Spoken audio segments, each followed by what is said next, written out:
자, 시작하겠습니다. 울산은 제가 저희 가족과 같이 74년 6월에 복산동으로 이사를 왔습니다. 74년도 6월에 복산동으로 이사를 와서 저희 아버님은 당시 현대조선소 임시직 경비원으로 취직을 했고, 저희 가족들은 울산공단에서 취업을 하면서, 당시 복산동은 판자촌이었습니다. 거기 단칸 셀방에서 살았습니다. 96년 저희 어머님이 돌아가실 때까지 울산에서 22년간 살았습니다.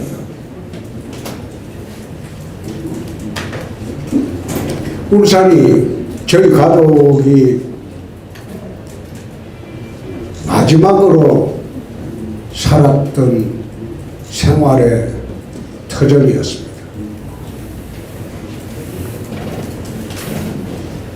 87년도 6월 항쟁 당시에 울산지청에 자원해서 내려왔습니다.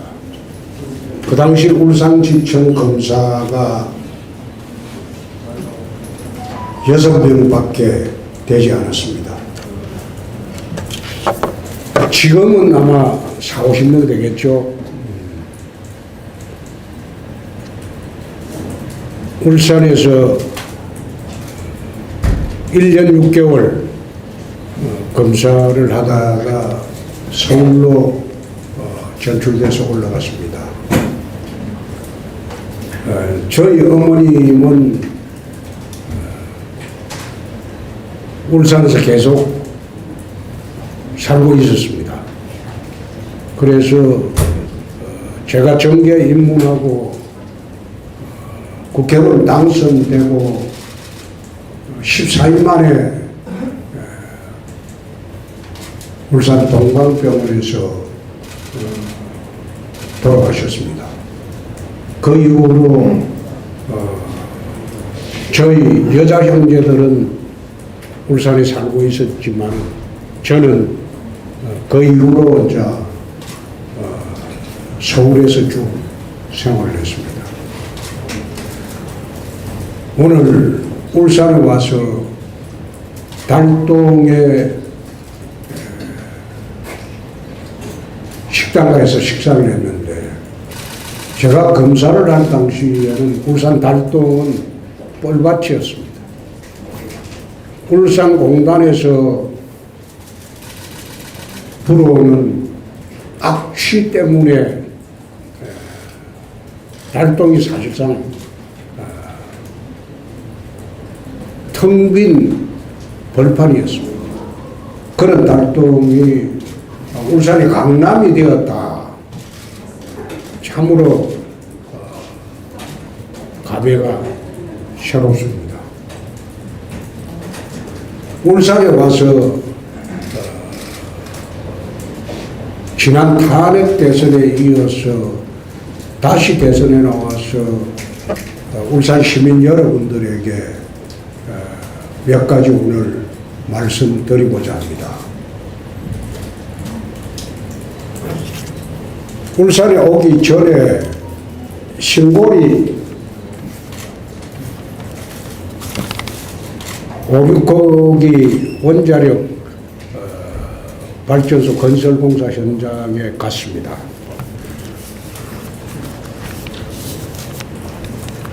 문 대통령 들어와서 원전 폐기 정책을 쓰는 바람에 우리나라 원전 산업이 전부 몰락을 해가고 있습니다.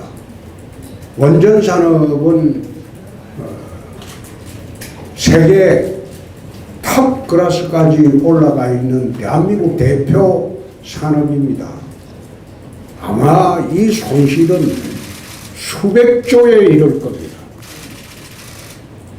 판도라 영화 한 편 보고 이런 어처구니 없는 결정을 내리는 문재인 대통령을 보고 내 4년 내내 그런 식으로 대통령 하면 안 된다.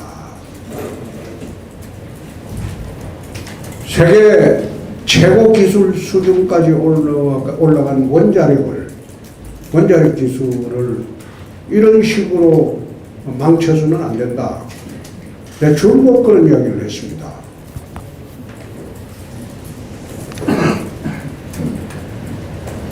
다행히 원자력 5, 6호기는 예정대로 건설이 되고 있습니다. 제가 대통령이 되면 첫째, 원자력 산업을 제자리로 돌려놓겠습니다. 그리고 원자력 해체 연구소를 원자력 발전소 주변에 반드시 유치해서 그곳에서 향후 원자력 발전소 해체에 관한 본격적인 연구를 하도록 하겠습니다.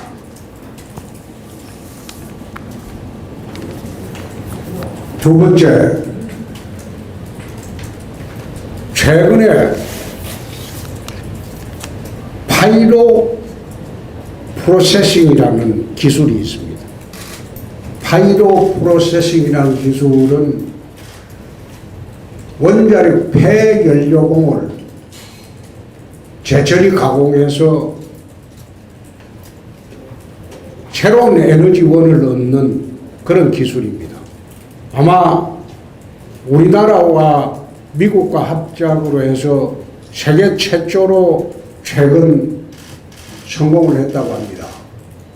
이 파이로 프로세싱 기술을 원용을 하면 지금 원자력 가동을 하면서 폐연료봉 저장을 수조에 아마 하고 있을 거예요. 수조에 하고 있는데 그게 지금 거의 97, 8%까지 수용할 수 있는 한계까지 왔어요. 그래서 이 파이로 프로세싱 기술을 적극 상용화해서 원자력 폐연료봉을 재처리하고 거기에서 소형 원자로 정책을 전국적으로 시행하려고 합니다. 소형 원자로 정책은 이 파이로 프로세싱 기술만 상용화되면 원전 폐기물 우리가 어디에 저장할 것이냐 그런 시비도 없어지는 세계 최초의 기술입니다. 그래서 이 문제를 적극적으로 개헌하도록 하겠습니다. 세 번째, 부울경 주민들은 유사시에 북한으로부터 미사일 공격을 받을 때 아마 제일 첫 번째 타격 지점이 인천공항과 원자력 밀집 지역으로 저는 알고 있습니다. 그렇게 되면 부울경뿐만 아니라 충청 인함 전체가 방사능 문제가 심각해지기 때문에 원자력 근처에 있는 주민들이 늘 불안해하고 있습니다. 북한의 미사일 위협에 가장 취약점이 노출되는 게 부울경 원자력 지대입니다. 그래서 제가 대통령이 되면 아이언돔을 반드시 이 지역에 설치하도록 할 겁니다.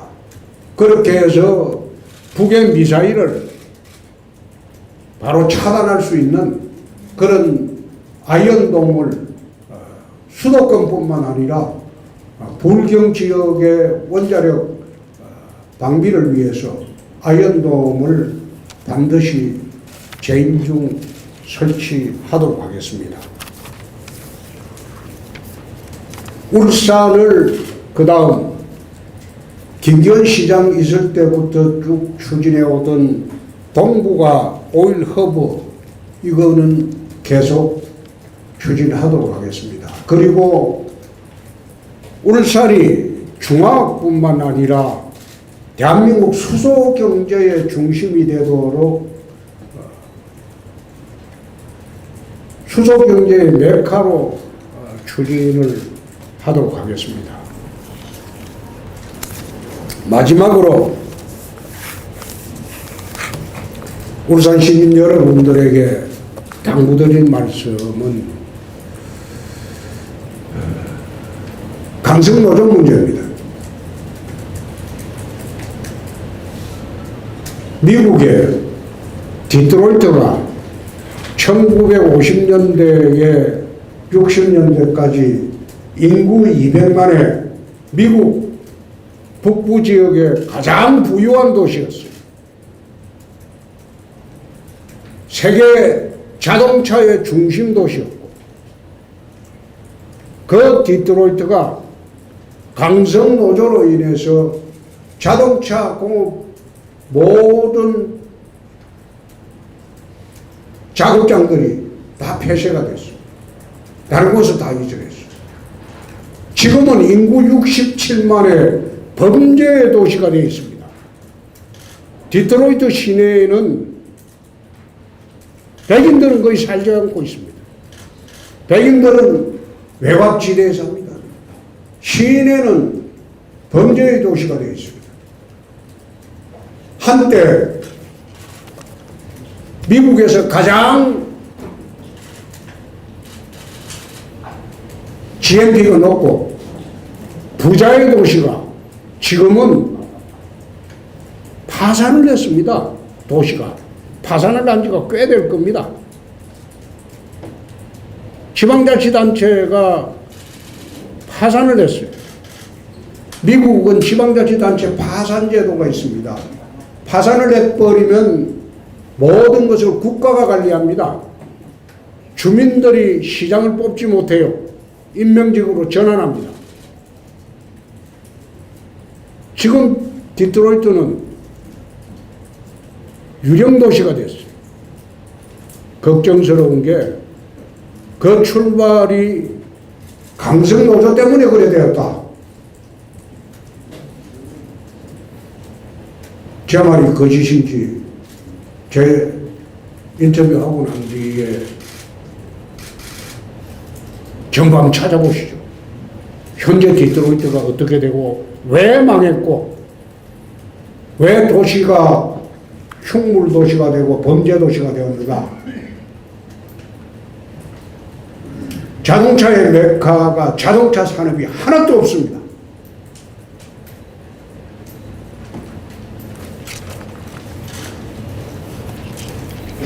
강성노조들이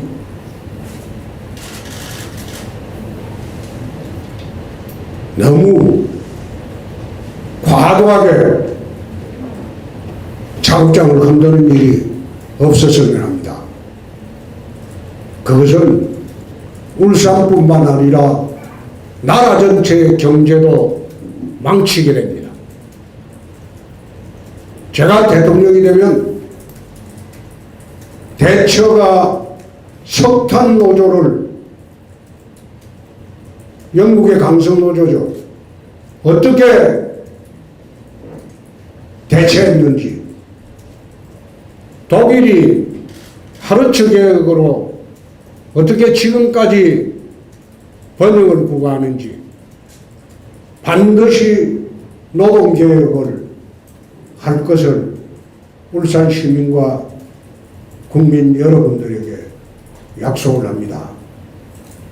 노동개혁을 하지 않고 강성노조가 자제해 주지 않으면 대한민국은 어려워지고 울산시도 힘들어지고 마지막 부탁은 강성노조가 이젠 이성을 되찾고 대한민국과 울산 발전을 위해서 협력을 해줄 것을 요청드립니다. 이상입니다.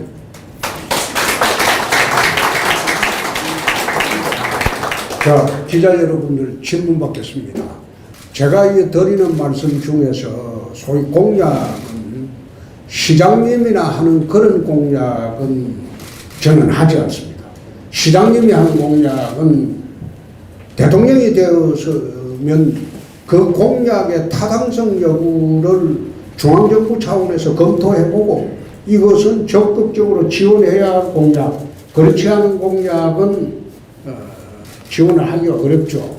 그래서 저는 대통령이 되었을 때 나라를 어떻게 끌고 가고 울산의 중점적인 개발을 어떻게 해야 할 것인지 그걸 이야기하는 겁니다. 아이언돔 설치 같은 것은 제가 국방위에 오래 있었기 때문에 북이 유사시에 물론 뭐 1000분의 1도 그런 일이 일어나지 않았으면 하지만 만에 하나 안보라는 것은 그런 식으로 대처하는 게 아니거든요. 만에 하나 유사시에 대비해서 수도권만 아이언돔을 설치하는 것은 잘못된 것이다.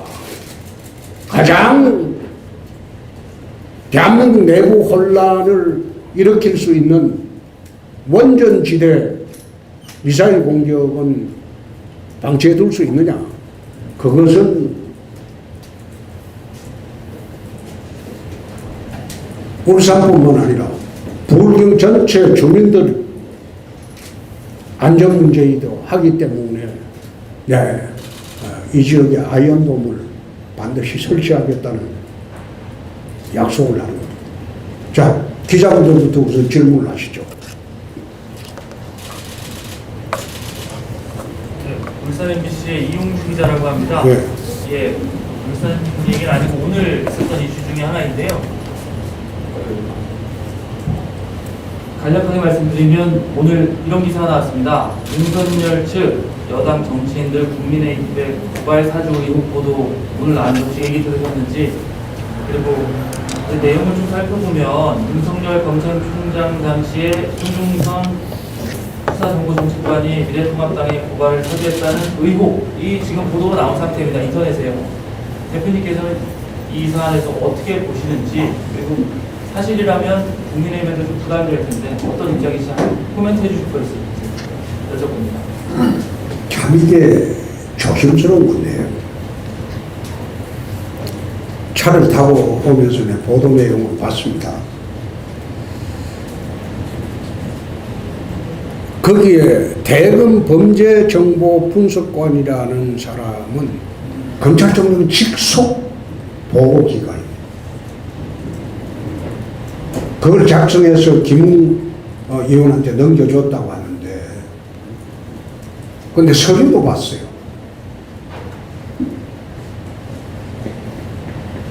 그래 되면 총장의 양해 없이 가능했겠느냐. 우선 그게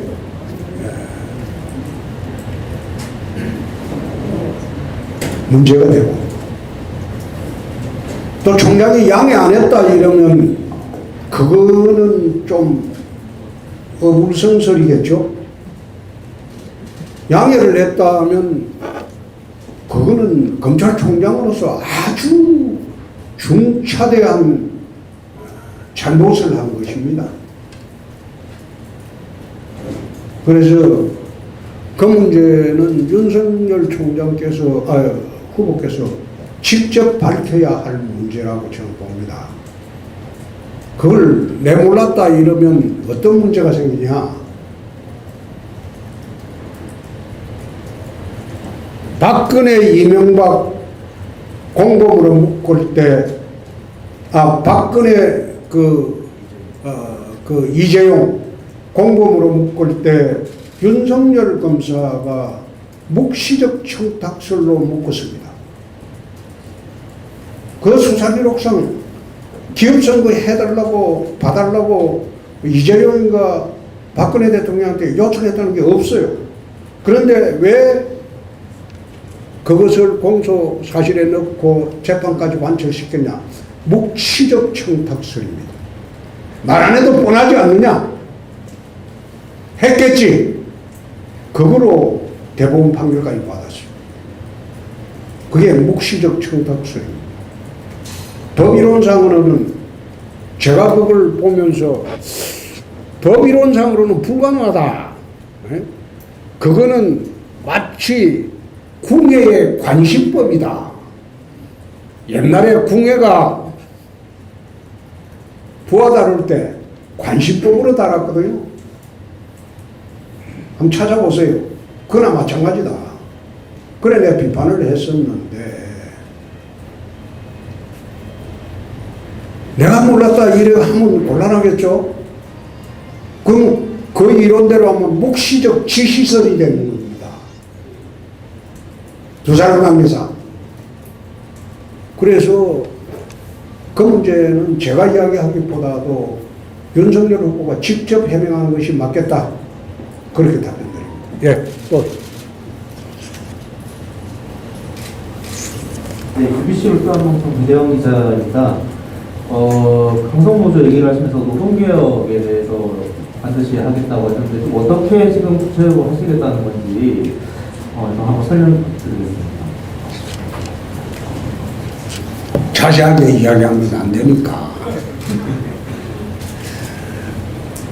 그 5년 전인가 탄핵 대선을 할 때 심상정 후보가 그 문제로 집요하게 물었어요. 강성노조 손보겠다. 근데 내 대통령 되면 내 가르쳐 줄게. 그래 답변했습니다.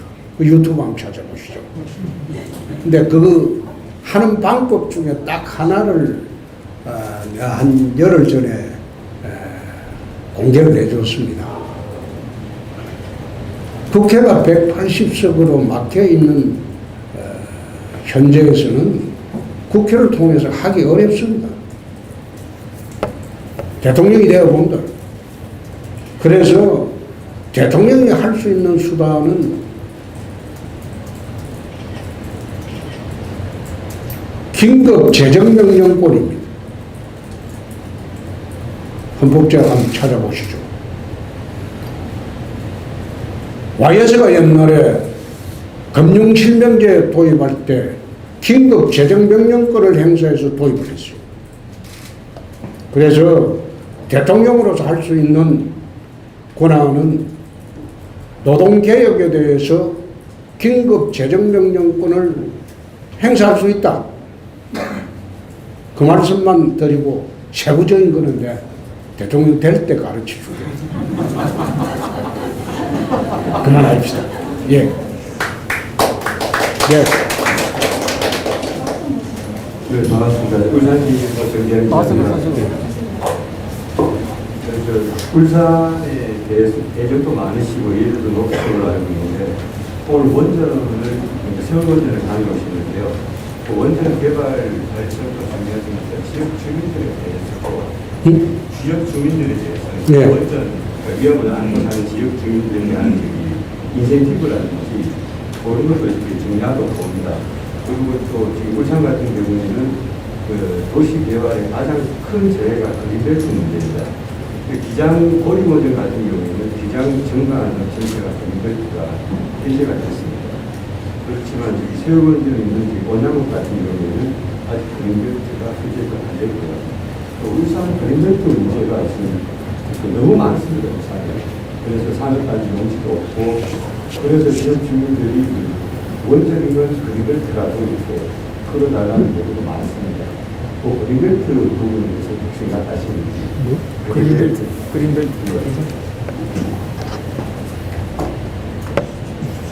시장에 요청이 있으면 그때 한번 검토하겠습니다. 시장의 요청이 있고 난 뒤에 그거는 국가에서 검토할 사항으로 그렇게 보여집니다. 예. 질문하겠습니다. 예. 아니, 가만있어요. 기자분들.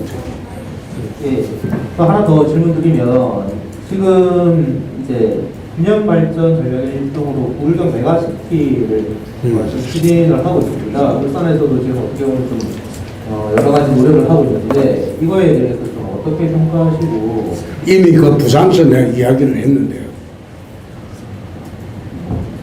메가시티라는 것은 도시연합이죠. 그 메가시티 만들어서 부울경 전체로 해서 수장을 한 사람만 뽑을 수 있습니까? 부산, 울산, 경남을 전부 통틀어서 메가시티 만든다고 합시다. 그럼 거기에 시장을 한 사람만 뽑을 수 있겠느냐? 단순히 도시연합에 불과한 것을 민주당은 또 대전 청주를 가니까 거기도 메가시티 이야기를 하더라고. 그 메가시티가 무슨 의미가 있느냐? 그 말장난 아니냐? 실제로 메가시티를 그래 해가지고 공공기관을 통폐합하고 구조조정하고 공무원 수를 대폭 줄이고 할 수 있겠느냐? 그건 못할 거예요. 그러면 단순히 도시연합에 불과해요. 메가시티라는 말을 할 필요도 없죠. 나는 지방행정조직의 기본을 그런 식으로 짜고 있지 않습니다. 2024년도에 총선 때 제가 대통령이 되면 공약을 하겠다고 했습니다. 개헌 공약 때 지방자치단체 현재 3단계 구조를 2단계로 줄이겠다. 도를 없애겠다. 도를 없애고 전국을 한 40여 개 지방자치단체로 만들겠다. 지금 도는 100년 전에 생긴 겁니다. 기초, 광역, 국가 이 3단계 구조가 지금은 필요가 없어요. 지금은 선진국 시대가 됐어요. 그러면 이거는 도를 없애버리고 광역이냐 기초냐 할 것도 없어요. 그냥 지방자치단체 하나, 국가 2단계로 바꾸면 돼요. 예컨대 울산시는 큰 자치단체죠. 그 옆에 다른 시군은 또 여러 개로 뭉쳐가지고 양산도 밀양, 양산 그리고 그 주변에 시군들 싹 뭉쳐가지고 하나 자치단체 또 만들고 이런 식으로 해야지 행정 효율도 뛰어나고 지금은 3단계 행정구조 할 필요가 없어요. 그러니까 메가시티라는 그런 식으로 국민들을 혐오하면 안 된다는 거지. 그래서 한 40개의 자치단체로 묶고 전국을 도를 없애버리고 묶고 거기에 기초광역위원을 통합을 하자는 거예요. 대폭 줄이고 통합을 하고 기초광역위원을 지방위원으로 하고 지방사무만 전담하고 국회의원은 지금 300명 되어 있는 것을 하원 150명, 상원 50명, 한 200명으로 대폭 줄여서 상환제도로 하자. 그렇게 해서 비례대표는 없애고 전원 지역구로 하자. 그렇게 해서 지금 대한민국이 OECD 국가에 들어가는데 OECD 국가 중에서 상원, 양원, 이 양원제가 없는 나라는 저희 나라하고 터키밖에 없습니다. 하원에서 극렬히 대립하면 이 조정을 해주는 게 상원입니다. 그래서 그런 식으로 국가 전체의 틀을 바꾸는 게 중요하지. 현재 지방행정제도 그대로 놔두고 메가시티라고 주민들 현혹시키는 그게 무슨 의미가 있습니까? 저는 그거 의미 없다고 봅니다. 민주당에서 대전 가고 충청 가도 그런 식으로 메가시티 하자 뭐 그 이야기만 하고, 근데 메가시티를 해가지고 아까 내가 이야기했잖아요. 부울경 통폐합 합시다 그럼 해가지고 거기에 수장 한 사람만 뽑고 공무원 3분의 1을 전부 구조조정하고 그렇게 할 수 있겠느냐.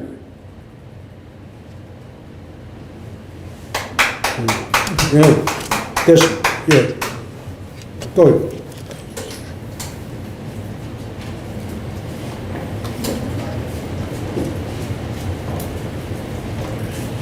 질문하세요. 이제 더 없습니까? 연합뉴스 기자분 질문 없어요? 네. 제가 저는 소방으로 갑니다.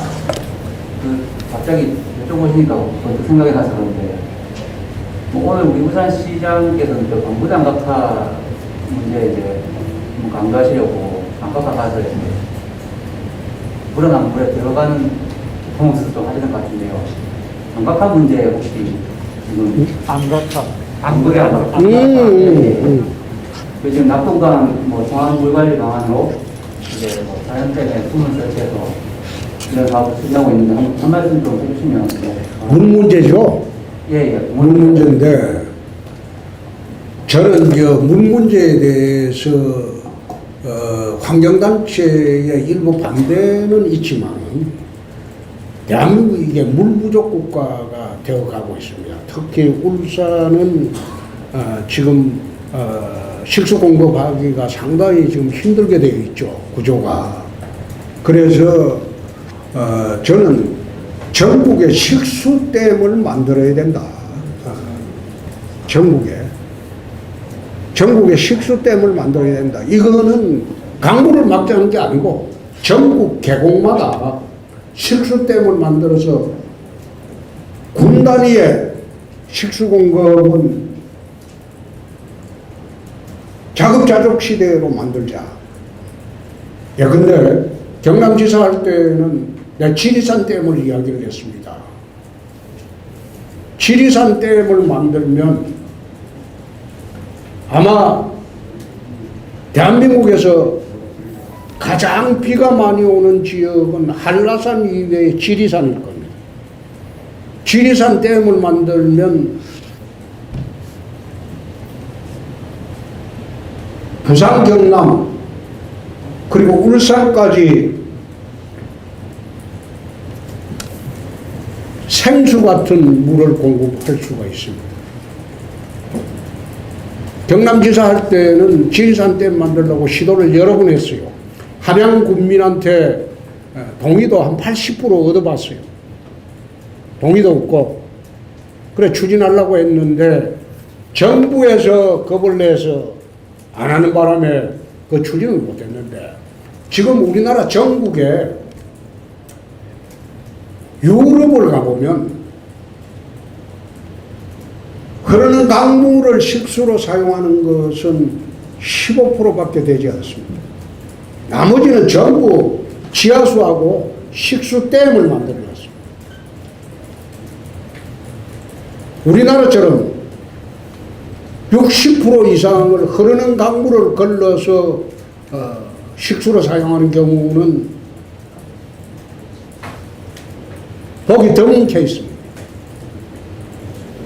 그래서 우리나라도 4대강에 흐르는 강물을 식수로 사용하지 말고 지하수, 식수댐, 그리고 강변 여가수 이런 것을 개발을 해서 국민들한테 생수 같은 물을 공급할 수 있는 체제를 만들었으면 좋겠다. 제가 환경노동위원회에서 5년 3개월 있으면서 대한민국 식수정책에 대해서도 많은 공부를 해봤습니다. 근데 그게 할 때마다 부딪히는 게 환경단체의 반대인데 지금은 경우가 좀 틀려져 버린 게, 달라져 버린 게 식수 부족 사태가 너무 심각하고 또 강물을 식수로 만들어 가지고 국민들이 그걸 식수로 사용합니까? 지금 집에서 식수는 거의 이 생수를 먹을 거죠? 먹죠? 응? 집에 수도 들어오는 강물, 여과의 수돗물은 화장실, 청소, 그 다음에 부엌에 허드렛물, 빨래, 이거로 다 소비를 한다, 이거예요. 그게 또 어떤 경우가 있냐면 중수도 제도도 있어요. 상수도, 중수도, 하수도. 빗물을 받아놓고 이 중수도 가지고 청소, 빨래, 그 다음에 화장실 사용하게 하고, 그야말로 상수도는 식용수로만 사용하는 그런 식수 정책도 있다는 거. 한국은 지금 상수도, 하수도 정책만 쓰고 있는데 앞으로 전 국민이 깨끗한 물을, 생수를 먹지 않고 생수 같은 물을 먹으려면 식수댐 정책도 있어야 되고 중수도 정책도 도입을 해야 된다. 그 말씀을 드립니다. 예. 좋은 말씀.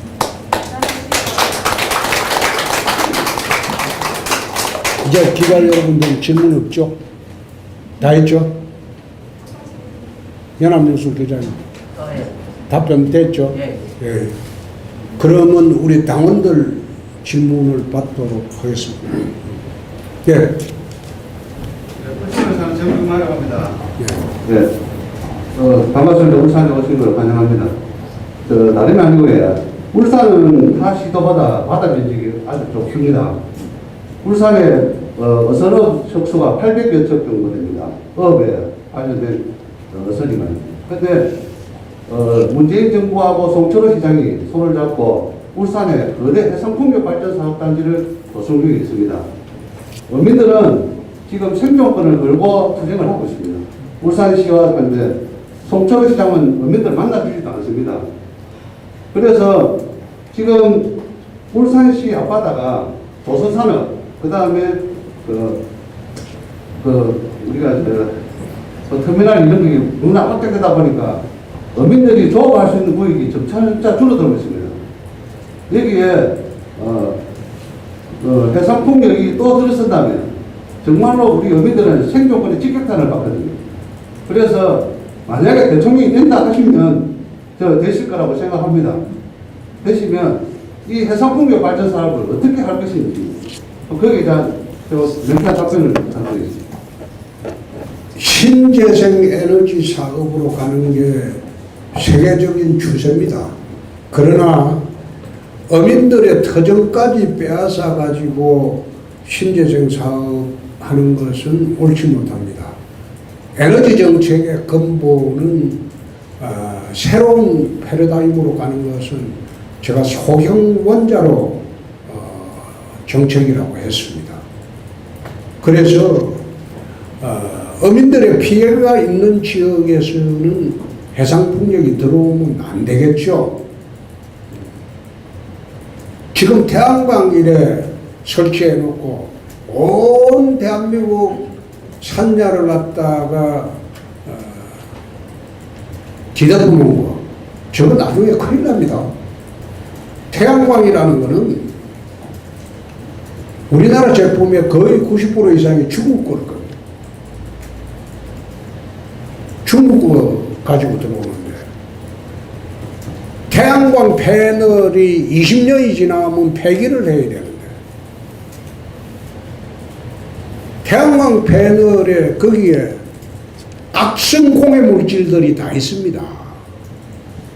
중국에서조차도 태양광 패널 폐기하는 그 연구가 완료되지도 않았고 아직도 진행 중에 있습니다. 곧 그런 문제가 폐기물 처리가 나오는데 폐기물 처리를 할 때 그 막대한 공해 물질을 어떻게 할지 아무 대책이 없어요. 그리고 열 효율도 그리 높지 않습니다.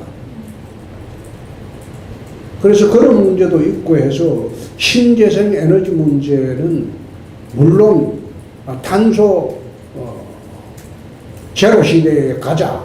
그 말 좋은 말이죠. 그렇게 가려면 가장 청정 에너지가 소형 원자로입니다.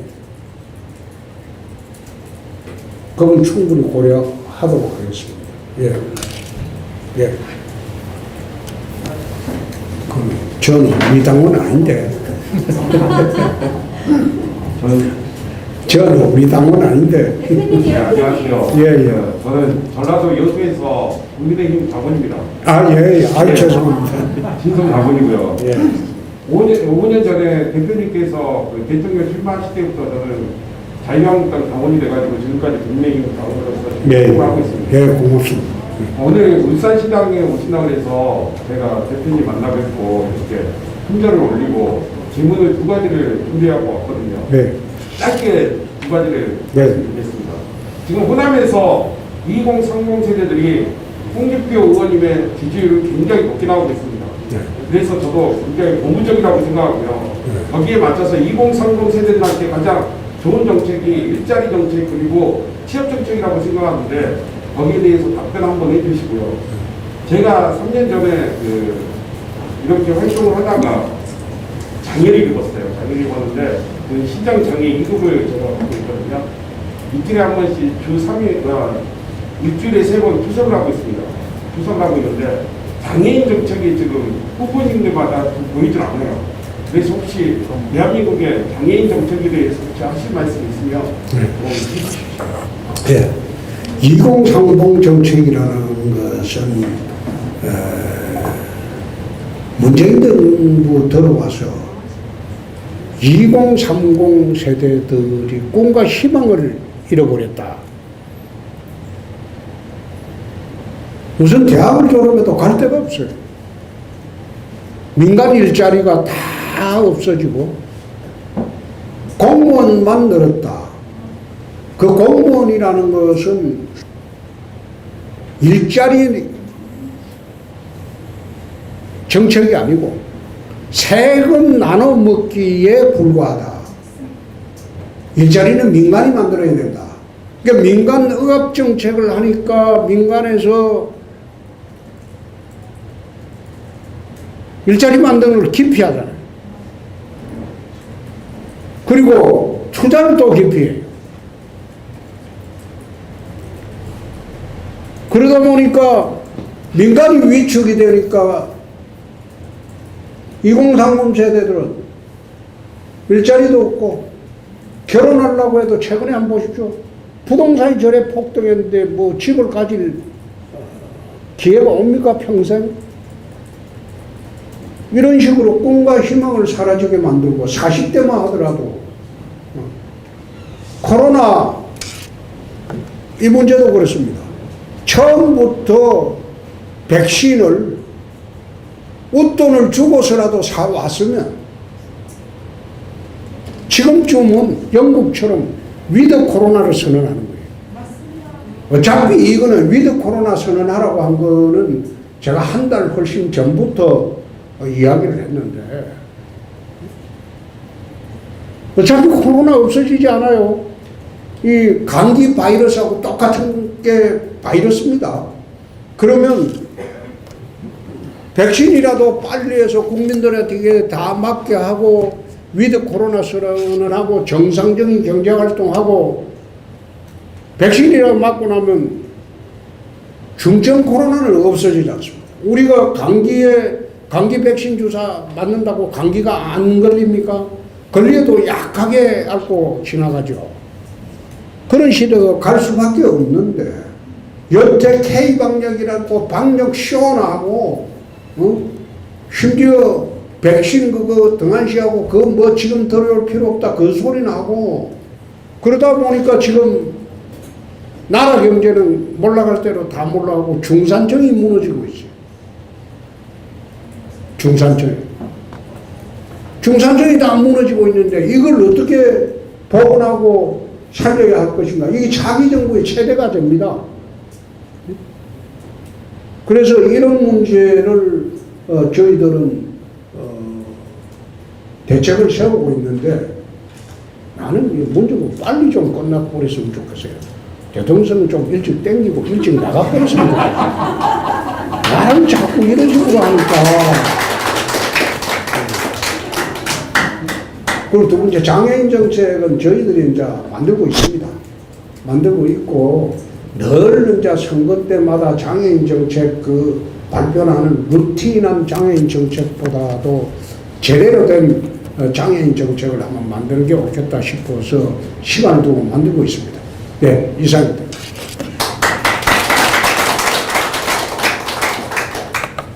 이젠 그만합시다. 기자분들도 괜찮죠? 네? 괜찮죠? 나는 누구처럼 기자 질문 안 받고 나가는 거 없습니다. 기자 질문 안 받고 뭐 그냥 도망 나가듯이 나가고 그런 거는 한 번도 안 해봤어요. 이게 질문 다 하셨으니까 우리 당원 동지 여러분도 이 정도로 합시다. 예, 고맙습니다.